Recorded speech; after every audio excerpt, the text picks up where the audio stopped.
വിമാന കമ്പനികളെ ആകമാനം ഞെട്ടിച്ചുകൊണ്ട് ഒരു വമ്പൻ നീക്കമാണ് എയർ ഇന്ത്യ നടത്തുന്നത്. അതായത് അടുത്തിടെ വ്യോമയാന ലോകം മുഴുവൻ ശ്രദ്ധിച്ച ഒരു വാർത്ത പുറത്തു വരുന്നു. അതായത് എയർ ഇന്ത്യ ഇനി എയർബസിൽ നിന്ന് വിമാനങ്ങൾ വാങ്ങാനായിട്ട് തീരുമാനിക്കുന്നു. 14.3 ബില്യൺ ഡോളറിന് 100 വിമാനങ്ങളാണ് വാങ്ങാൻ തീരുമാനിച്ചത്.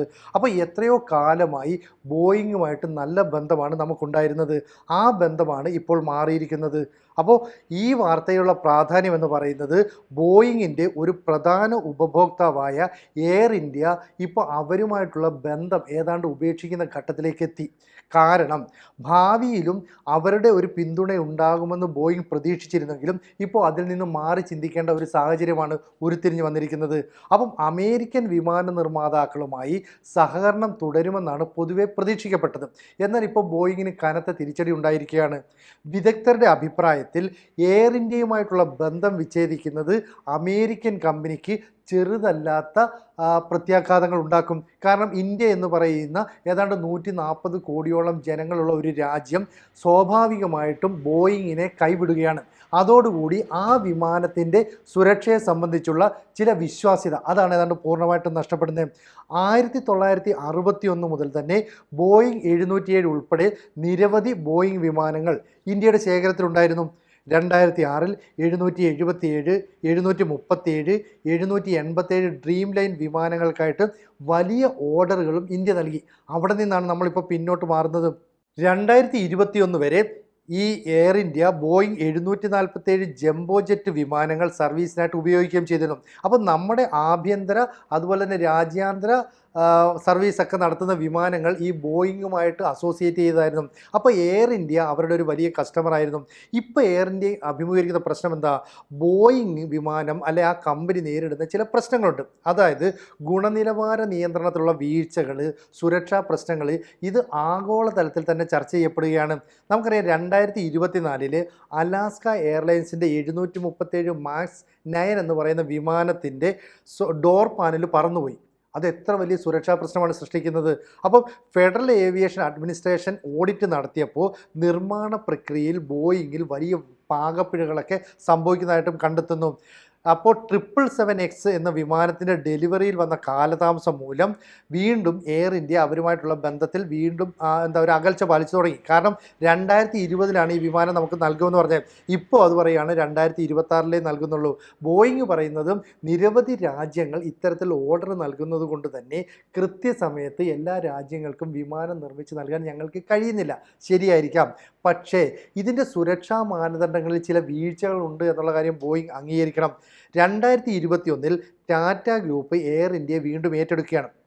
ഇതിനുശേഷം കമ്പനിയുടെ നയം മാറിയെന്നും അവരുടെ പുതിയ ഫ്ലൈറ്റ് സ്ട്രാറ്റജിയിൽ എയർബസിനാണ് മുൻഗണനയെന്നും പറയുന്നു. അപ്പം അമേരിക്കയിൽ നിന്ന് മാറി ഫ്രാൻസിലെ എയർബസുമായിട്ട് നമ്മൾ ഒരു ടൈപ്പ് ഉണ്ടാക്കുന്നു എന്ന് പറഞ്ഞാൽ ഇത് നയതന്ത്ര തലത്തിലുള്ള മാറ്റത്തിൻ്റെ സൂചന കൂടിയാണ്. കാരണം എല്ലായ്പ്പോഴും അമേരിക്കയുടെ നയങ്ങളോട് യോജിപ്പില്ലാത്ത ഒരു രാജ്യമാണ് ഫ്രാൻസ്. ഫ്രാൻസിൻ്റെ പ്രസിഡന്റ് ഇമ്മാനുവൽ മാക്രോൺ ആയിക്കോട്ടെ ഇന്ത്യൻ പ്രധാനമന്ത്രി നരേന്ദ്രമോദിയുമായിട്ട് നല്ല ബന്ധം പുലർത്തുന്നു. ഇരു രാജ്യങ്ങളും തമ്മിൽ സൈനിക ബന്ധവും പുലർത്തുന്നുണ്ട്, സൈനിക കരാറുകളിൽ ഏർപ്പെടുന്നുണ്ട്. നമ്മുടെ രാജ്യത്ത് നിന്ന് ഫ്രാൻസ് പിനാക്കെ റോക്കറ്റ് ലോഞ്ചിങ് സിസ്റ്റം ഉൾപ്പെടെ വാങ്ങാനുള്ള കരാറിലേക്ക് ഏർപ്പെടുന്നു. അങ്ങനെ ഡൊണാൾഡ് ട്രംപിനുള്ള ഒരു തിരിച്ചടി കൊടുക്കാനായിട്ട് ഫ്രാൻസ് ആഗ്രഹിക്കുന്നു, ഇന്ത്യയും ആഗ്രഹിക്കുന്നു.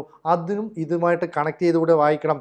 കൂടാതെ എയർബേസിൻ്റെ വിമാനങ്ങൾ ഈ ബോയിങ് 737 മാക്സിനേക്കാൾ 20% അധിക ഇന്ധനക്ഷമതയാണ് ഈ എയർബസ് വാഗ്ദാനം ചെയ്തിരിക്കുന്നത്. കൂടാതെ 3400 നോട്ടിക്കൽ മൈൽ വരെ നിർത്താതെ പറക്കാൻ പറ്റും. അപ്പം ഡ്രീം ലൈനേക്കാൾ കൂടുതൽ യാത്രക്കാരെ ഉൾക്കൊള്ളാൻ സാധിക്കുന്ന 20 മണിക്കൂറിലധികം ദൈർഘ്യമുള്ള അൾട്രാ ലോങ് ഫ്ലൈറ്റുകൾ നടത്താനുള്ള കഴിവ്, ഇതൊക്കെ തന്നെ എയർ ഇന്ത്യയെ വലിയ തോതിൽ അവരിലേക്ക് ആകർഷിച്ചു എന്ന് വേണം മനസ്സിലാക്കാനും. ഇപ്പോൾ എയർ ഇന്ത്യയുടെ CEO ആയിട്ട് ചുമതലയെടുത്ത ക്യാമ്പൽ വിൽസൺ വ്യക്തമാക്കിയത് ബോയിങ് വിമാനം അവരുടെ പ്രശ്നങ്ങളൊക്കെ പരിഹരിച്ച് നമ്മളുമായിട്ട് യോജിച്ച് പോകാൻ കഴിയുമെങ്കിൽ ഞങ്ങളുടെ തീരുമാനത്തിൽ മാറ്റം വരുത്താം. അതായത് 100 വിമാനങ്ങൾ ഇപ്പോൾ എയർബസിൽ നിന്ന് വാങ്ങാൻ തീരുമാനിച്ചിട്ടുണ്ട്, കരാറിലൊക്കെ ഏർപ്പെട്ടിട്ടുണ്ടെങ്കിലും ഒരു പക്ഷേ ഈ വിമാനങ്ങൾ കുറച്ച് ലഭിച്ചതിന് ശേഷം വീണ്ടും ഈ ബോയിങ്ങുമായിട്ടൊരു കരാറിൽ ഏർപ്പെടാൻ വലിയ തടസ്സമൊന്നുമില്ല. അപ്പോൾ എയർബേസിൻ്റെ ഫ്ലൈറ്റ് സർവീസുകൾ തിരഞ്ഞെടുക്കാനായിട്ട് എയർ ഇന്ത്യ തീരുമാനിച്ചപ്പോൾ അതിലൊരു മാറ്റം വരുത്തണമെങ്കിൽ ഇനി ബോയിങ് വലിയ ചേഞ്ചസ് അവിടെ വരുത്തണം. കാരണം അവരുടെ നിർമ്മാണ പ്രക്രിയയിൽ ഉൾപ്പെടെ. അതായത് എയർ ഇന്ത്യയെ പോലെയുള്ള വലിയ ഉപഭോക്താവിനെ നഷ്ടപ്പെടുന്നത് വലിയ തിരിച്ചടിയാണെന്ന് കണ്ടിട്ട് പുതിയ CEO ഇനി തീരുമാനം മാറ്റണം. അതായത് ഓട്ട്ബർഗ് എന്ന് പറയുന്ന കെല്ലി ഓട്ട്ബർഗ് എന്നാണ് പുതിയ CEOയുടെ പേര്. അയാൾ ഗുണനിലവാരത്തിനും സുരക്ഷയ്ക്കും ഊന്നൽ നൽകിക്കൊണ്ട് ബോയിങ് വിമാനങ്ങൾ നിർമ്മിക്കും. അത് കൃത്യസമയത്ത് തന്നെ അതാത് രാജ്യങ്ങൾക്ക് ഓർഡർ ചെയ്യുന്നതനുസരിച്ച് നൽകും തുടങ്ങി ഉറപ്പുകൾ പാലിച്ചാൽ ഒരുപക്ഷെ എയർ ഇന്ത്യയുടെ നിലപാടിൽ മാറ്റമുണ്ടാകാം. എന്തായാലും എയർ ഇന്ത്യയുടെ ഭാവിയിൽ ഈ ബോയിങ് വിമാനം കൂടി എത്തിച്ചേരുമെന്നാണ് ബോയിങ്ങിൻ്റെ CEO പ്രതീക്ഷിക്കപ്പെടുന്നത്. കാരണം 1961 മുതൽ തന്നെ ഈ ബോയിങ്ങുമായിട്ട് അല്ലെങ്കിൽ അമേരിക്കൻ കമ്പനിയുമായിട്ട് നമുക്ക് നല്ല ബന്ധമുണ്ട്. അവരുടെ വിമാനങ്ങൾ തന്നെയാണ് ഉപയോഗിച്ചുകൊണ്ടിരുന്നത്. അപ്പോൾ ബോയിങ്ങിൻ്റെ ഒരു പ്രധാന ഉപഭോക്താവായിരുന്ന എയർ ഇന്ത്യ ഭാവിയിലും അമേരിക്കൻ കമ്പനിയെ മാത്രമേ ഡിപ്പെൻഡ് ചെയ്യൂ എന്ന് ബോയിങ് തെറ്റിദ്ധരിച്ചിരുന്നു. അവിടേക്കാണ് എയർബസ് പതുക്കെ ഇടിച്ചു കയറുന്നത്. അപ്പോൾ 100 വിമാനങ്ങൾ അല്ലെങ്കിൽ 100 എയർബസിൻ്റെ വിമാനങ്ങൾ വാങ്ങാനായിട്ട് എയർ ഇന്ത്യ തീരുമാനിച്ചു എന്ന് പറഞ്ഞാൽ ഏഷ്യയിലെ ഒരു വലിയ രാജ്യം ഇത്തരത്തിലുള്ള നീക്കം നടത്തുന്നത് നാളെ ചൈനയെ, ജപ്പാനെ ഉൾപ്പെടെയുള്ള രാജ്യങ്ങളെയൊക്കെ സ്വാധീനിച്ചേക്കാം. അത് വലിയ പ്രശ്നമുണ്ടാക്കും. എന്തായാലും വലിയ വിമാനമായ ബോയിങ്ങിൻ്റെ വിശ്വാസ്യത വീണ്ടെടുക്കുക എന്നുള്ളത് അവരെ സംബന്ധിച്ചൊരു വലിയ വെല്ലുവിളിയാണ്. ആ വെല്ലുവിളിയെ അതിജീവിച്ചുകൊണ്ട് അവർക്ക് മുന്നോട്ട് വരാൻ കഴിഞ്ഞില്ലെങ്കിൽ ഭാവിയിൽ മറ്റ് രാജ്യങ്ങളും ബോയിങ്ങിനെ കൈവിടുന്ന ഒരു അവസ്ഥ സംജാതമാകും. എന്തായാലും 2021 വരെ എയർ ഇന്ത്യ ഉപയോഗിച്ചിരുന്ന ബോയിങ്ങിന് പകരമായിട്ട് ഇനി എയർബസുകളിലേക്ക് നീങ്ങാൻ പോകുന്നു എന്നുള്ളത് വിമാന കമ്പനികൾക്കുള്ള ഒരു വലിയ ഞെട്ടിപ്പിക്കുന്ന സന്ദേശം കൂടിയാണ്. കാരണം സുരക്ഷയുടെ കാര്യത്തിൽ, കൃത്യതയുടെ കാര്യത്തിലൊക്കെ തന്നെ പിന്നോക്കം പോയാൽ അത്തരം കമ്പനികളെയൊക്കെ ലോകരാജ്യങ്ങൾ കൈവിടും. മാത്രമല്ല ഇന്ത്യ എന്ന് പറയുന്ന ഒരു ലോകശക്തിയായിട്ട് ഉയർന്നു വന്നുകൊണ്ടിരിക്കുകയാണ്. അങ്ങനെയുള്ള ഒരു രാജ്യം ഫ്രാൻസിനെ കൂടുതലായിട്ട് ഡിപ്പെൻഡ് ചെയ്യുന്നു, അവിടുത്തെ എയർബസ് കമ്പനിയെ കൂടുതലായിട്ട് ഡിപ്പെൻഡ് ചെയ്യുന്നു എന്ന് പറഞ്ഞാൽ അമേരിക്കയിലെ വിമാന കമ്പനികൾക്കുള്ള വലിയ തിരിച്ചടിയുടെ തുടക്കമാണെന്നും വിദഗ്ധർ വിലയിരുത്തുന്നുണ്ട്. എന്തായാലും ഈ വാർത്ത വളരെയധികം പ്രാധാന്യം അർഹിക്കുന്നതുകൊണ്ട് തന്നെ വിമാന നിർമ്മാണ കമ്പനികൾ പരമാവധി ഇന്ത്യയുമായിട്ട്, പ്രത്യേകിച്ച് എയർ ഇന്ത്യ എന്ന് പറയുന്ന കമ്പനിയുമായിട്ടുള്ള സൗഹാർദ്ദം മെച്ചപ്പെടുത്താനായിട്ട് ശ്രമം നടത്തുന്നുണ്ട്.